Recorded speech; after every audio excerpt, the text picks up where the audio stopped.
जिस तरीके से प्लानिंग, इस पूरी जंग की प्लानिंग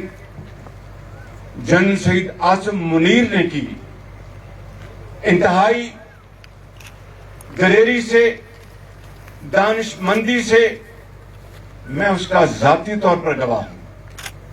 क्योंकि उन दिनों में दिन रात मेरी इनसे टेलीफोन पर और हमारी फेस टू फेस मुलाकात होती थी। और जिस हौसले के साथ मैं आपको ये कहना चाहता हूं कि बतौर एक पाकिस्तानी के मुझे इनके ऊपर फख्र है, ये कौम के फख्र हैं, कौम के फख्र, कौम के बेटे हैं ये बिल्कुल। और इसी तरीके से एयर मार्शल ज़हीर बाबर ने ये मुझे बताया करते थे कि प्राइम मिनिस्टर मुख्तलिफ मौकों पे कि प्राइम मिनिस्टर हमने ये इंटरवेंशन की है, ये टेक्नोलॉजी लेके आए हैं, ये हमने साइबर की हमने कैपेबिलिटी हासिल कर ली, बताया करते थे। और मैं यकीनन उसको अप्रिशिएट करता था, लेकिन उसका अमली मुजाहरा जो इन्होंने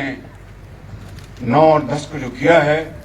मैं समझता हूं कि ये यकीनन ये सपा सलार और एयर मार्शल आज कौम के आंखों के तारे बन चुके हैं।